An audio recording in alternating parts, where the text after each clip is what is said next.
Hi, I'm Derrick. I'm 28 years old this year, and today we are at We the Furball at Bugis Plus. I started tech officially when I started developing all these games. I then started creating websites. I did freelance web development during secondary school all the way until university. I did have a few business ideas. One of them would be sort of like a Tinder for dog owners. He's trying to find the food in my pocket, but there's nothing left. So sorry, I gave everything to you. I am still very into dog training. So I created this Tinder for dog owners, not for dating, but more like to find another dog trainer who is willing to help you out with your own dog's training. And in exchange, you will sort of help that person out also. Because I was spending so much time on the computers, right? Either playing games or reading how to code. If I show you my report book, it's everything in red. My PSLE score was 174. I remember that quite vividly because in Chinese you would call that 一起死.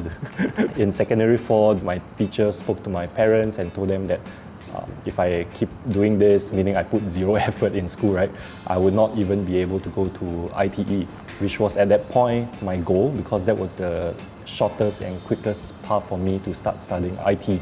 If I didn't even get to go to ITE or Poly, then like my dreams would be crushed at Sec 4 already. I managed to graduate from secondary school and then I enrolled in ITE. It was different really. So in secondary school, I had to work very hard. I mean, in ITE, I still had to work very hard. But it was easier in a way because I was doing something I'm truly passionate about and I liked, which was IT. And in university, that was the time when I got my scholarship also, which brought about a lot of opportunities. No, I never really expected that. Yeah. I mean, not even at the Pet Cafe, I never thought that I would one day have to talk about the scholarship. I mean, I always wanted to go to university. Since back then, financials was the biggest worry for me, right? I started applying for scholarships. I managed to get the SGD scholarship, so it was a huge worry off my head. I didn't have to worry about living allowances, my tuition loan. The second thing it really helped was the amount of training and exposure I got thanks to the scholarship. So overseas exchange, overseas trip, those were all sponsored by IMDA. In one of my short trips to US, basically what we were doing there was to meet up with other startups and investors to learn about the whole startup culture back in Silicon Valley.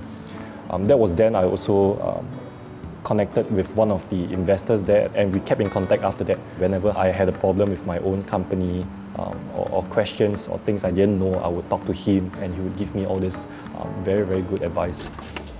Okay.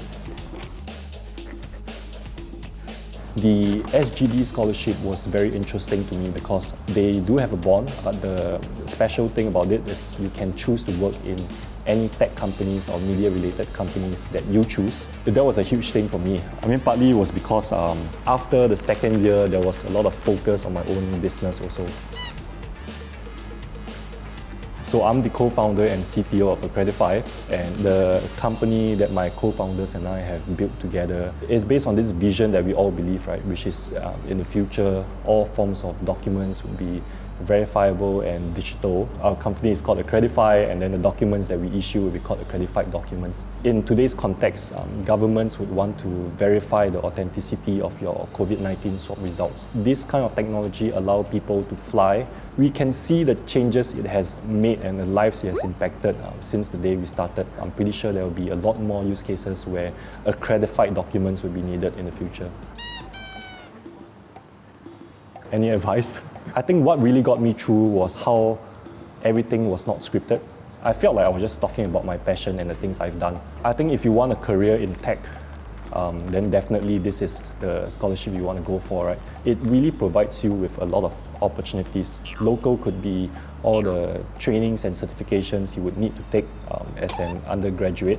I think in today's context, just your degree is not enough, especially in the tech world. You need to be certified in a lot of other things before anyone would even consider you as a full-timer. Overseas exposures are really important also. You get to broaden your mind. Even for aspiring entrepreneurs, all this overseas exposure would do you really good because you might even be connected to investors or potential entrepreneurs that might be your partners in the future also.